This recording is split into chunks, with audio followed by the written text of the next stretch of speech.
If you're looking to build a PC in the Phanteks Eclipse G400A, you're in the right place. This is the Provoked Prawn, and I'm here to talk to you about how to build in this PC and set it up with Phanteks fans, additional fans, an all-in-one cooler, and more. In this detailed build guide, I'm going to show you what to do if you want to install a behind-the-front rear connect motherboard as an alternative to a standard motherboard, and I'll leave the specs of both the builds that you're seeing in the description so you can check those out. But I'm going to show you the steps for doing that, although I'm also going to focus on a standard motherboard layout as well. So I'll leave timestamps down below so that you can jump to the relevant point in the video, but I am going to cover everything from wiring your all-in-one cooler to the power supply unit to the motherboard setup and more. But before that, I'm going to jump into the case initial unboxing, taking it apart and showing you the various things that you need to know about it, because there are a few little quirks to this, and if you've not seen my review, I'm going to point those out so that you're aware of what they are, because some of them might get in the way of the build or are worth knowing for when you're constructing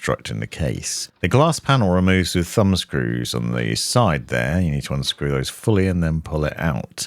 You'll notice there are some notches at the bottom, at the very bottom of it, and that's handy to note for when you put it back on. What I found is that the rear panel was particularly difficult to get off. Unscrewing it with the thumb screws at the top and bottom there means you're meant to slide it out towards the rear and then pull it out. But what I found is it catches at the top, or at least mine did. I don't know if this is a universal problem, but you'll see that there are some notches that slot into these bits at the top here. So when you're putting it back together, you first need to slide it in from right to left, and that's worth bearing in mind. At the top, you have a removable dust cover there, where you can then mount your radiator or fans to it. And you can see that obviously we can use that to keep the system clean over time. On the front, there's a little clip that pulls off the front cover, and then there's a dust shield in front of that. I'd recommend removing those for the build process. It makes them easier, especially the front panel, because it tends to get in the way. Now this is mostly stripped down. One thing that you can do is you can also remove this bottom panel, although it isn't necessary for the build, but perhaps it might make life easier if you wanted to access some cables, do some tidying down there, or just be able to see what you're doing a bit more easily. So you can do that, and you can see the whole thing fully stripped down now. Note that there's 4 fans included as standard, and the wiring for these is already set up quite easily for you, and I'll talk to you about how to connect them up to your motherboard in a little while.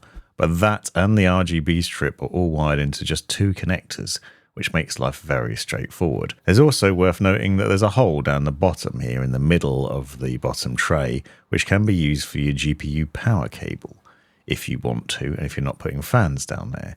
At the rear, you'll see that the cables are already managed for you for the most part, with some Velcro ties and some nice channeling where you can run your other power cables and connectors through. These are all set up in here quite nicely, and you will need to reposition a couple of them. And obviously there's a nice bundle of cables with the front panel connectors, a power switch, USB connectors and things like that, all connected up here.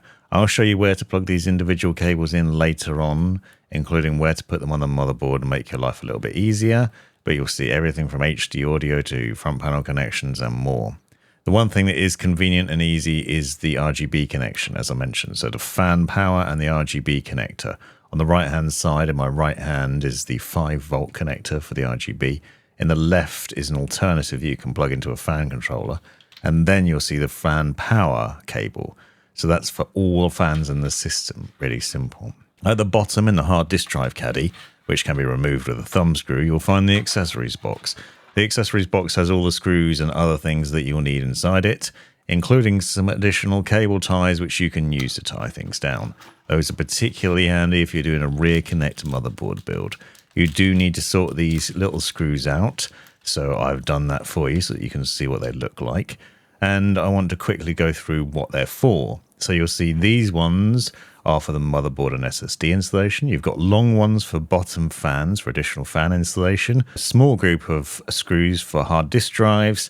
4 for the power supply unit, which are also included with the power supply, by the way. And then you also have this additional standoff, which you probably won't need, and a whole load of plastic cable ties. Now, for this build, I'd recommend starting with your power supply unit and installing that first of all. I'm using the Phanteks GH850 in this setup, and I want to show you the steps for wiring in all the things that you're going to need. Now this is a modular power supply unit which includes a number of different ports on it. You can see them clearly marked on the power supply. If you know all this already, by the way, you can skip forward using the timestamps. But I wanted to cover as much as possible to be as helpful to everybody. Now, if we lay out all the cables, I'm going to talk to you about where these cables plug in on the power supply and then where they plug in it in the system to show you the logic of that, because I'm aware people are going to be using different parts. A lot of modern power supplies have the same sort of logic as this. So we're going to start off with the motherboard power cables. That's one large power connector and two 8-pin cables marked CPU power. These are the important cables to connect to your motherboard to ensure your system powers on properly. You'll see that this cable with the large connectors on it, on one end is split into two parts. That's the end that plugs into the power supply. It's marked H108. Now you plug that into the ports marked motherboard in the bottom right here. Make sure that both parts of that cable are fully plugged in and fully seated. You'll need to ensure this is the case because if it's loose here or on the motherboard end, your system might not boot. Now I'm showing you a lot of these things outside of the case, so it's really easy to see where you're plugging them in. Obviously you wouldn't actually plug this cable in until it was fully built in your system, but you run this to the right hand side of the motherboard and plug it into the port there. 24 pins plugged in, and you can only plug it in one way because it has a little plastic clip down the side of it that needs to hook over the port on the motherboard, and you can see that from this angle and how it slots into place. So you should hear a click when it's pushed all the way in. And then you have these two CPU power cables. These need to plug into the top left of the motherboard. Now this is going to vary from motherboard to motherboard. Some motherboards only have one of these. Some might have one 8-pin and one 4-pin connection, but they'll generally be marked CPU power. And then the other end plugs into the CPU or PCIe power ports on the power supply unit in the top right here. So you'll be plugging those in to make sure that you can connect them up to the motherboard when it's fully installed in the system. This is important if you have a high-end CPU, if you're going to be doing AIO overclocking, but I'd also recommend installing these because often if they're not installed, your system might not just perform as well as it should. You've got the cables, so make sure you install them. People keep asking me about whether they should bother. The answer is yes, please do it. So you'll find them in the top left of the motherboard, and you can see it here on this ROG motherboard as an example. And you can plug those in. And again, they have the same logic as the 24-pin power connector in that they have a little plastic clip that needs to hook over the port. So you can only plug them in one way. And you'll see that from this angle here, which will make it easier to see. Plug those in, slot those cables into place. Make sure they're both notched in there. Now, as I mentioned, you might have a motherboard which only has one of these 8 pins and then one 4-pin. What you'll notice is that one of these cables can be split in part. So where it says CPU on it, you see you can slide it apart. So then you've got one 4-pin instead. And that way you can actually fill the port as necessary. So if you find you've got a motherboard like that, that's how you would do it. And you've got one cable that plugs into one port. And then obviously you have this additional one that breaks in half and fills in the other 4-pin port. So pretty straightforward. Now for hard drives and SSDs, we need these SATA power connections. These are the flat power connectors which are daisy chainable, so you can connect multiple devices to them. So you might only need one of these cables. You can see one here, for example. One end plugs into the power supply unit, and then you have multiple ports on it that can plug into multiple other drives. If you need more than one for your build, which you probably won't based on what I'm going to show you, there are more in there. They plug into the SATA and Molex ports in the bottom left. Now, these might be used for other things. So if you're not using the same things as I am in my build, you might use them for a fan controller, for example, SSDs, hard disk drives, perhaps some sort of other controller, maybe for a liquid cooler, for example. But they basically have the same sort of logic that they can connect to multiple devices at once. They plug in, they only have one way that you can plug them in because they have a little L-shaped connector on the inside of them, but you can plug multiple things onto one cable really easily. I'll show you this inside the case later on in the video, including where to install them in the case and how they install, and then what you do with the data cables that run to the motherboard as well, because obviously you need to send data back and forth to the drives. Next up is your graphics card. Now this is a 3090 for demonstration purposes, but as you can see we have 3 PCIe power cables here included in the box. They're marked H108, the end that plugs into the power supply unit, and PCIe on the other end that plugs into your graphics card. Now this GPU only requires 2 of these cables. You might find that you have a GPU that requires more or less. And if you have a 40 series card, stick with me because I'm going to show you in a second what you do with that. but you can see that these can be slid apart. So they're actually 6+2 connectors. Usually you want to make sure these are both pushed together for the GPU, but you might have other uses for them, as I'll show you later on. So 3 connectors will be particularly handy in this build, as you'll see, but we'll plug one in the right hand side here where it says CPU and PCIe. Find an empty port there and plug that cable into that, and then the other end will plug into your GPU.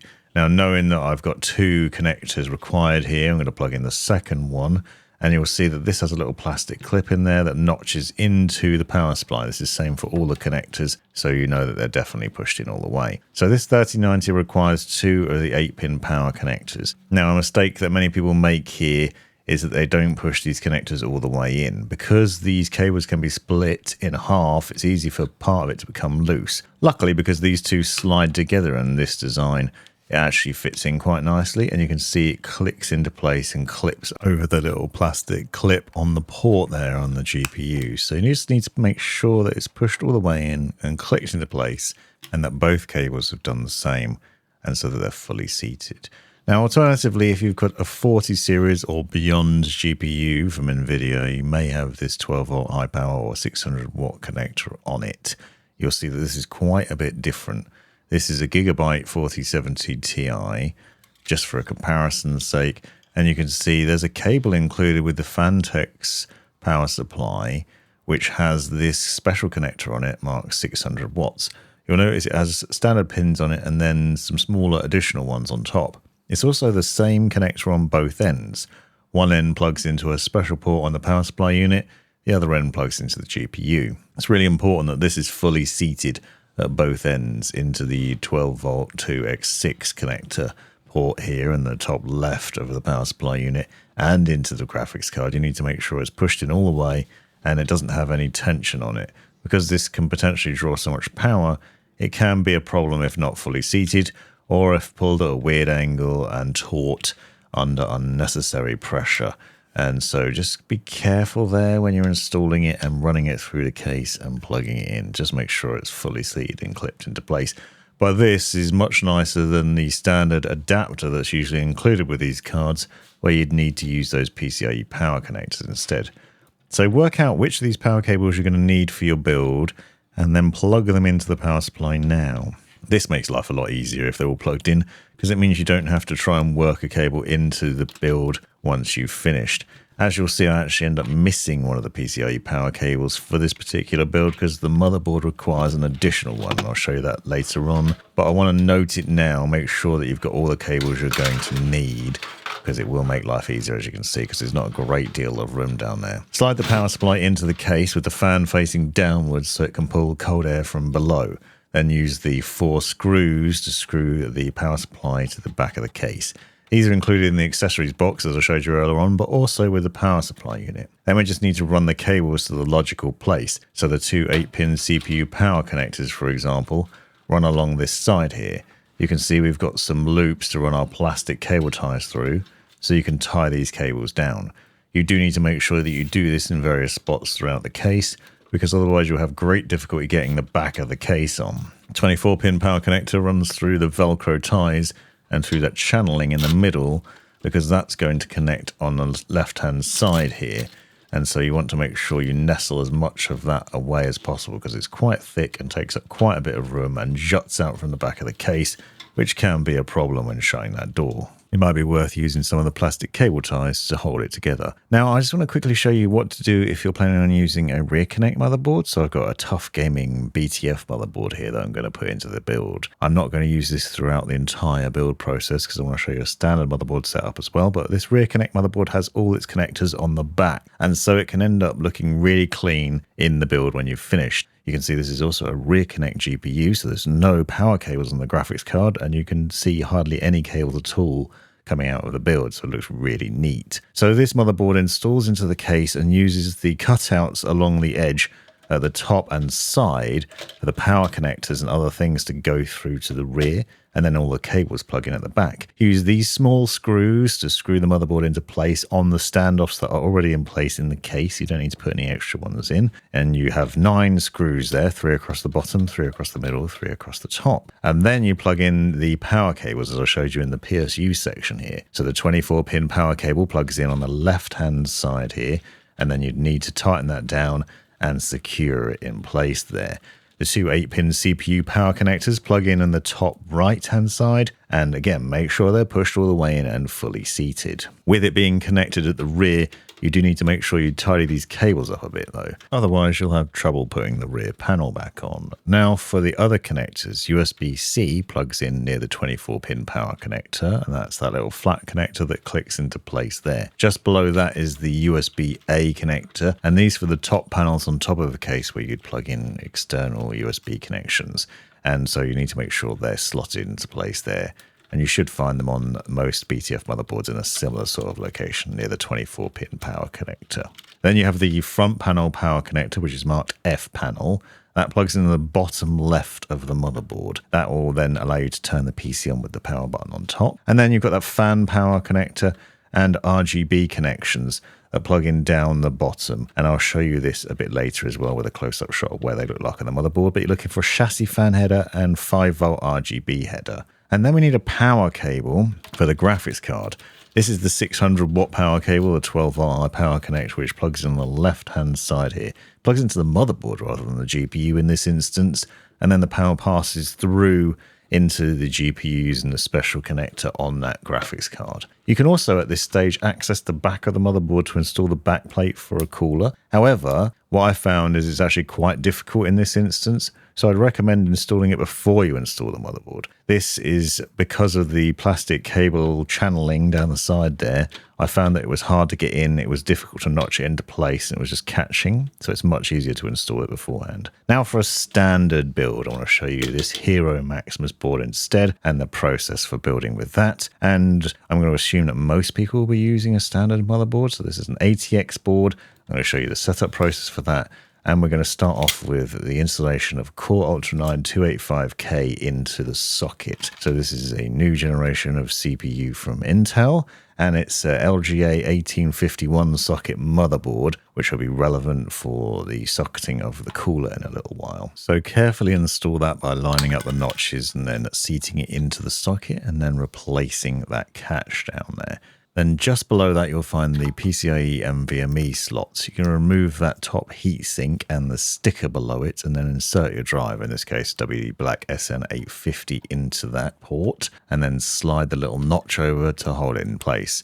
On other motherboards, you might need a screw or a little latch to secure it, but do make sure you remove the stickers from the thermal pads below and above the drive itself on the heat shielding. Don't take the sticker off the drive though, because actually it's been shown to do better cooling performance with it on, and you may void the warranty. I've done a separate video on why that's important. Then we're installing RAM and a lighting enhancement kit from Corsair. This is Dominator Titanium RAM, and for the RAM you want to make sure you're installing it in slots A2 and B2, which is the second slot and the fourth slot along. Make sure you put your RAM, whatever you're using, in those 2 slots. It'll ensure your system boots properly and that you can turn on XMP to make the most of the speeds. If you put them in any other slots or try to put them together right next to each other, they won't work properly. Then you put the lighting enhancement kit, if you're going to use it, in slots A1 and B1. And these are just sticks of dummy RAM with RGB lighting effects on them. I've done a separate video on them, but if you want to fill up all the slots, you can do that and make it look really nice. And then we install the motherboard into the case in the same way you would the rear connector motherboard. This sits down over the standoffs that are pre-installed in the case. So with an ATX motherboard, you don't need to worry about extra standoffs. But as you can see, it was a little bit fiddly to get in because of that rear fan. So just take care when doing it that you're not breaking anything, and slot it down into place. And then we need to use these little screws to secure the motherboard to the standoffs. So you'll need 9 of these screws, the rest are for SSD mountings. And then you have 3 screws across the bottom, 3 across the middle, and 3 across the top. Screw those all in to secure the motherboard to the standoffs and to the case. Make sure it's properly, fully secured here. And then what we're going to do is to sort out the cabling. We run the 2 8-pin CPU power cables from the back through to the front, through the little gaps above them, and then plug those in there, taking care to make sure they're notched in properly and clicked into place.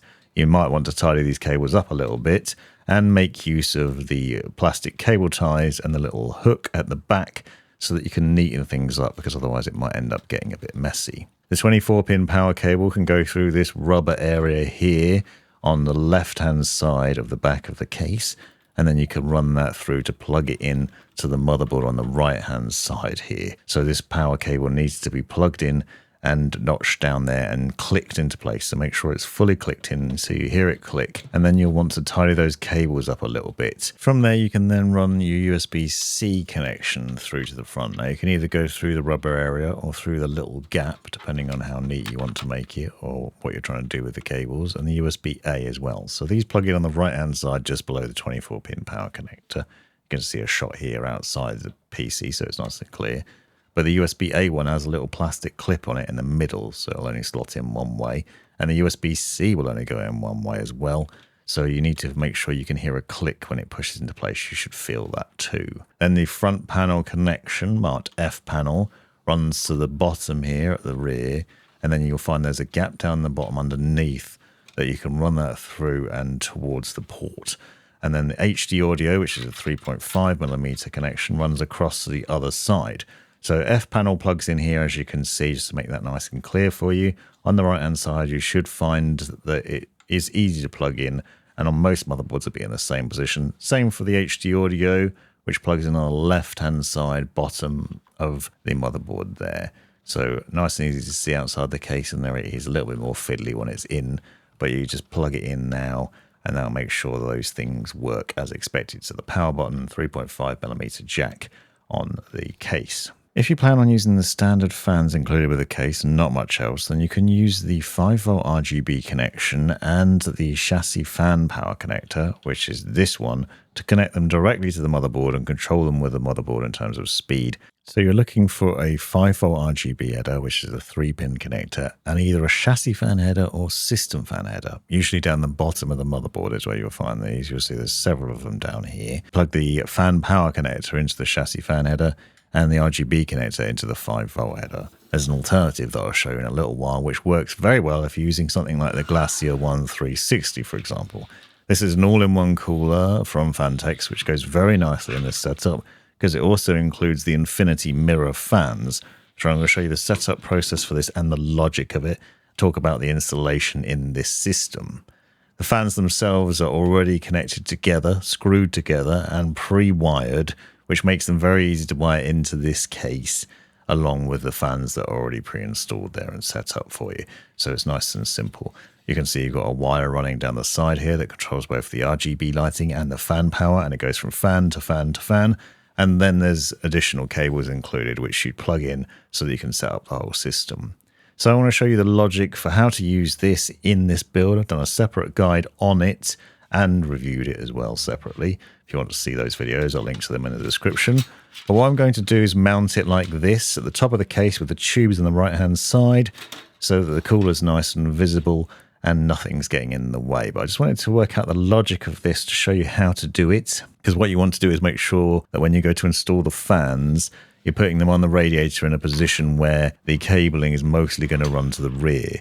So if you take the fans and have a look at them, you'll see that the cables run down one side, for example. So what we want to do is mount them so that they're facing towards us, so that they will be facing down into the case, because that'll be pulling air from inside the case out through the radiator and exhausting it out the top. We then have these long radiator screws included with the cooler, which run through these screw holes here and into the radiator.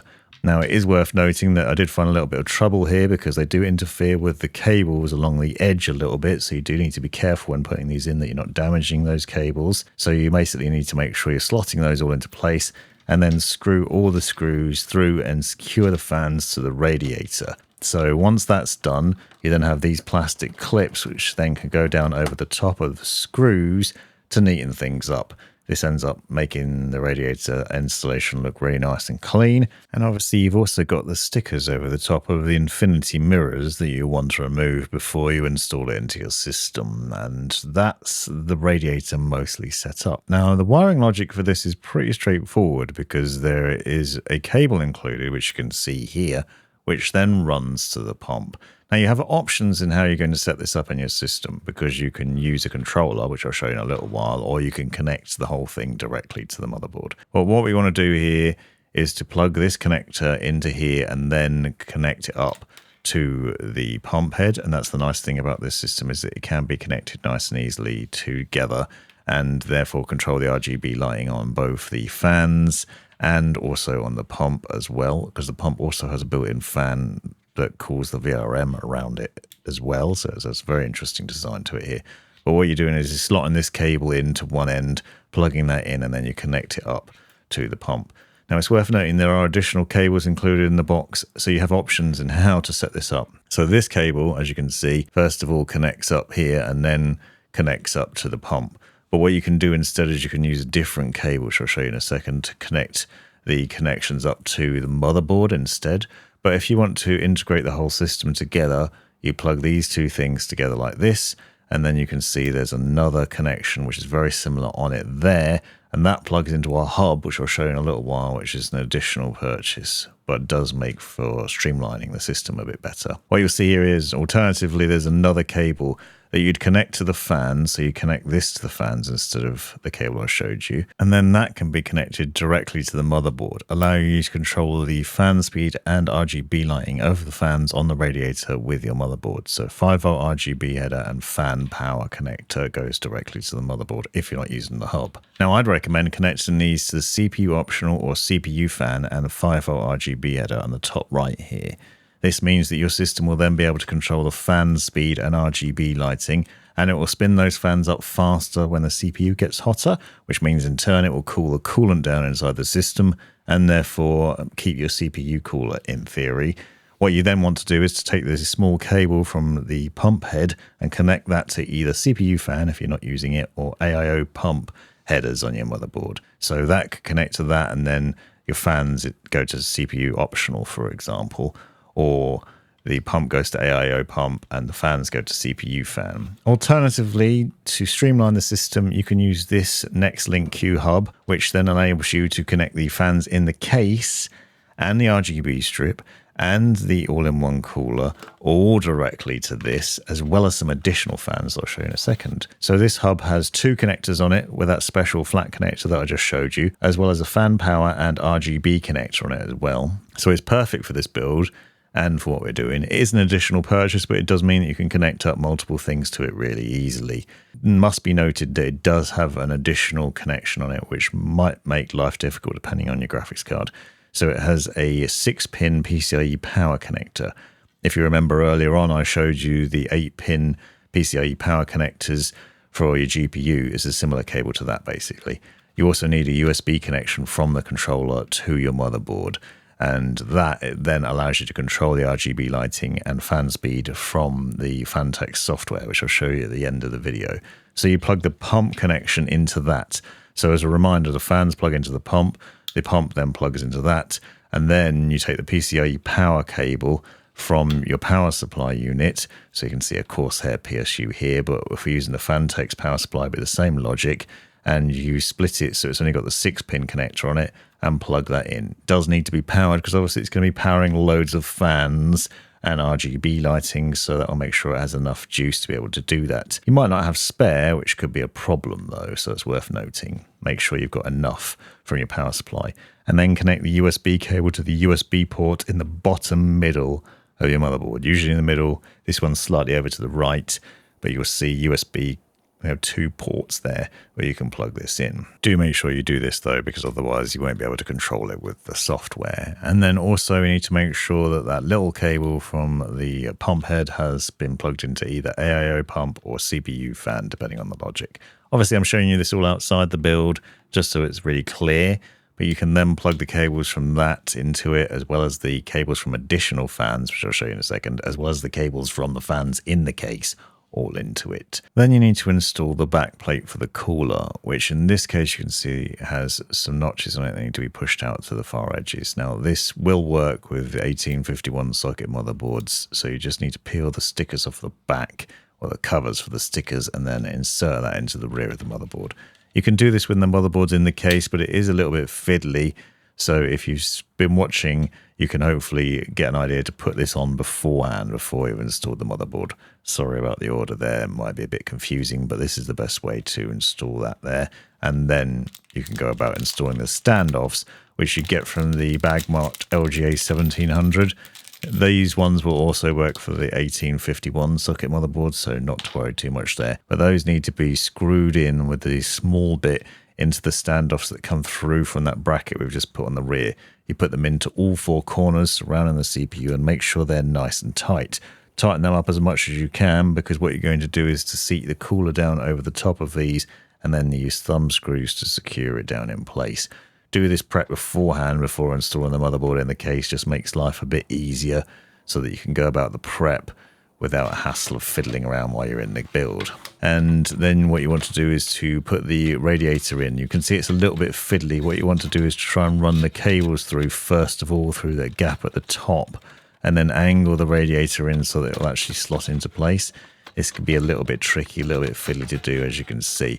Then we use the tiny screws that are included in the box to secure this radiator to the top of the case itself, and make sure you use all of those and it's nicely secured up there.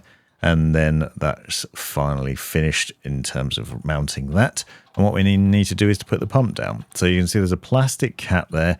You need to pull that off and expose the thermal paste that's underneath. So this is pre-applied thermal paste, so you don't need to put your own on the CPU.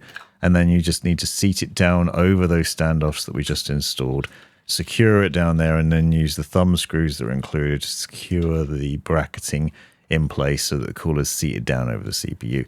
A mistake a lot of people make here is not securing these tight enough. So what you want to do is basically secure corner to corner, bottom left, top right, for example, so that you've got a nice steady pressure there. You can see me using a screwdriver in here. I'd recommend using that screwdriver and untighten them until they won't tighten up anymore, but don't overforce it. And then just secure all four thumb screws. Then don't forget to plug the little cable into the AIO pump header or CPU fan header at this stage as well. It can be a little bit fiddly, but it is really important that you do this, otherwise your BIOS might complain that it can't see the cooler, and that can be a problem. Then run the cabling, the rest of the cables through to the rear, assuming you're using the Phanteks hub, basically running these through and connecting up to the hub at the bottom there. Don't forget to connect that to the PCIe power and to the USB header on the motherboard as well. And then I'm going to be setting up and using the M25 reverse blade fans. So these are additional fans which are acting as intake fans. We're going to mount them on the bottom of the case. These come with a number of cables included, and again you can connect them directly to the motherboard, but you can see that they include these extension cables with the same sort of logic as we've just done with the cooler. So you can plug them into the fan and then you can run them directly to that hub. Alternatively, if you want to, you can use this cable to connect them up to the 5V RGB header and chassis fan header on the motherboard. They have the same sort of logic though. Flat connector on one end of the fans, the cable plugs into that, and then that runs through and plugs in wherever you want to, whichever way you're going to do it.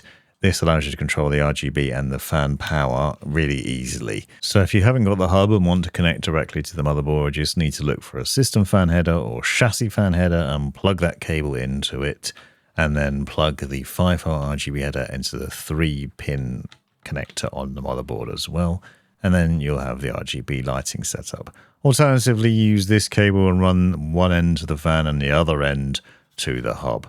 This is actually a much easier way of doing it, especially if you don't have loads of 5V RGB headers on your motherboard, or if you don't want cables running through from the fans to your motherboard, you want to keep things nice and neat. You can use this hub at the rear and you just plug the fans into that. So in this build, the fans from this are plugging into it, the radiator and the fans on that are plugging into it, and the fans on the case are plugging into the fan port and the RGB port on the controller as well, and then everything's set up and controlled there.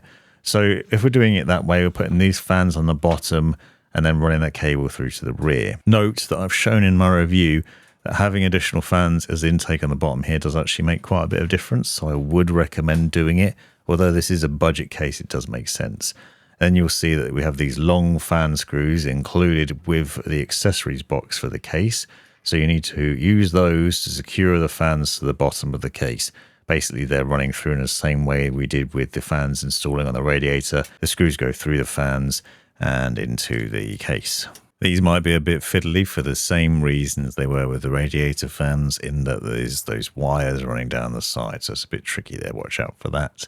And then you're obviously using the plastic caps that were included to cover over those fan screws so they're not visible.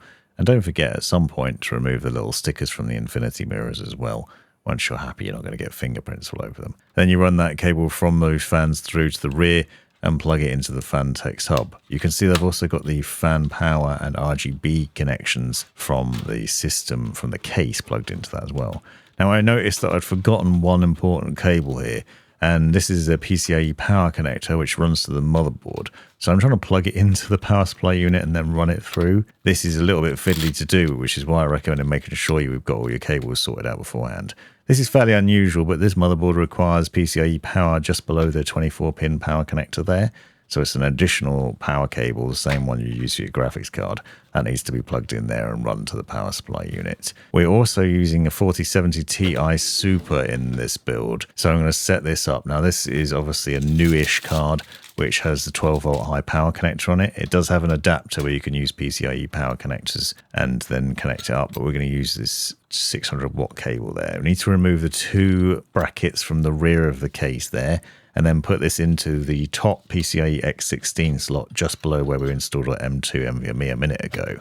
This allows you to get the fastest speeds out of your graphics card. We then also need to run the power cable from the rear and plug it in. There's not much space here, but at the back, if you run that 12-volt high power connector through a little gap underneath there, and it will come up just behind the fans. Now, if you're not installing the bottom fans, there was that hole I showed you at the beginning of the video where you could run this through instead. I've shown that in the review if you want to find out more about it. But you basically can run this from below and make sure it's nice and loose and doesn't have loads of tension, because we do want to make sure it's installed carefully and properly without being pulled on. Now, for the SSDs and hard disk drives, one thing I've not shown yet, but there's a bracket that you remove from the case and you can install this. This is where we got the accessories box from. SSDs mount on this way with the connectors facing towards the thumb screw. Note that because it is important. Then you line up the holes on the underneath and you use the same screws that you did for the motherboard installation to secure them in 4 corners. So I'm putting 2 drives on this with 8 screws using the same logic, basically securing it and making sure that the ports for it are on the right hand side of the cage that we're going to mount back into the case. This allows you to plug in the data cables and the power cables to the drives as I've shown earlier, and makes life a little easier. So you have pretty options there for installing those, and then you can install a hard disk drive underneath as well. But you'll see with the SATA power cables that I showed you earlier on, you can daisy chain those together and connect them like this really easily. And because when you install this cage back in the case, it'll be facing towards the power supply, you can basically hide these cables away at the bottom of the case relatively easily as well. Cage also allows for the mounting of a hard disk drive. So if you have a traditional platter drive like this, you can actually slot this into the bottom, making sure you mount it the right way. And again, so the connectors are facing the right way, in this case towards the front where that thumb screw is. Then you line it up like this so that 3 holes on either side are visible, and then you use these screws to screw it in on either side. So there's 6 screws in total that need to be secured along there, and then that will hold that drive. So this cage can hold 2 SSDs on 1 hard disk drive if you want to set it up like that. So reasonable amount of storage, put in here and then slot it into the bottom. Then you'll need the data cables, which are supplied with your motherboard. You can see this one, for example, I've got 3 cables here. So we're going to plug those in. We use the little connectors here, plug that into the little bit which plugs in next to the SATA port. Obviously, you can see there's a metal clip on top that slots that into place. So connect those as well as the power cables to each of the drives, and make sure that all 3 are powered if you're using the 3 like this. And then we'll need to run the data cables through to the motherboard. So we're going to do that. Now you slot the cage back in at the bottom and then re-secure it with that thumb screw. And you can see because it's near the front, it's obviously going to get some nice cooling from that front fan. and the cables can be tucked away quite neatly down the bottom there as well. So then we need to run these 3 data cables through to the front of the case at the bottom right of where we're going to plug them in on the motherboard. So you're aiming just over here. You can see where I'm running those through to the front, and you can either run them through the rubber grommet area or through the other part of that gap there and push them through to the front. But obviously we're going to try and tidy these up as much as possible. But these plug in just below the USB-A connector, and you can see on this motherboard we've got 4 ports here, so we've got enough for installing these without a problem. Just connect all of those cables up, and then you should see them in the BIOS. And then we've got the PC built. Obviously, I've gone into a lot of depth here, so hopefully it was useful. And now I'm going to show you some extra things as well, which include installing Windows. Now, in order to do this, you're going to need a drive and a separate PC. So I'd recommend getting a decent sized drive and then downloading the Windows 11 Media Creation tool and running that. This will talk you through the steps of installing the tool onto the thumb drive. You'll need a separate PC for doing this, but you can also do it on a phone. I've done a separate video on how to do that so that you can run this tool through the process and then get it ready to set up. Once that's done, you should find that the drive is then ready and can be ejected from the PC, so you can take that drive out and then you can put it into your newly built PC in order to get it working. So just put your drive into the PC. I recommend at this point also connecting the Ethernet cable, because you're probably going to need internet for this, and Ethernet works better than Wi-Fi, but you will want Wi-Fi as well probably. And if you're going to do that, you want to use the antenna that's included with your motherboard. Plug that into the bottom of the motherboard and connect that up. You might need to download some Wi-Fi drivers first though, which is why I'd recommend Ethernet when you're first installing the system if possible. Then with that installed and your PC turned on, you should load into the Windows installation tool. Just let it go through the various steps and follow the on-screen instructions.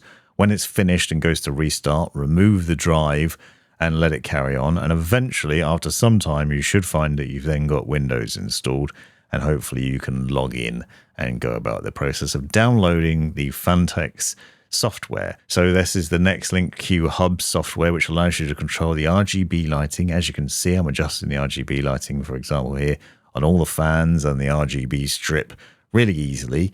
You can send all of that to the hub that's included in this build. Alternatively, you'd have to use your motherboard software to do this, but it's much easier with this software. The software allows you to control the fan speed for all the fans included when you've connected them up, and you can see that you can put it in performance or silent mode. You can set them to adjust the CPU or GPU temperatures and send that to the hub. So it's really lightweight and you don't need to worry about running it all the time, which is obviously a benefit and very nice. If you're connecting directly to the motherboard, you'll need to use motherboard software instead, or the BIOS for this. I've done separate videos on that. But you can also set to sync the RGB lighting across all of the ports and change from various different modes and then send that to the hub as well. So you will have seen that, which means your RGB strip, the pre-installed fans on the case, the fans on the radiator, and the additional fans we've thrown into the system, all controlled with this hub, all controlled with this software. Makes life really easy and fantastic. Brilliant controls there. Hopefully this in-depth video has given you some good insights into how to build with this case. I'm sorry it's been very long. Hopefully it's been really helpful, especially with the timestamps to be able to jump around. Don't forget to check the links in the description to see the specs of the build and find related videos that might be worth watching. And check out my tips and tricks playlist for more useful content. This has been the Provoked Prawn. Thanks for watching. You've made it right to the end of the video, you brilliant legend you. If you've enjoyed it, click that subscribe button, give me a thumbs up, and drop me a comment down below if you've got any questions. If you really enjoyed it, consider joining the channel and see the benefits of doing so. Check out these other videos, you might well find them interesting or useful, and most importantly, have a great life.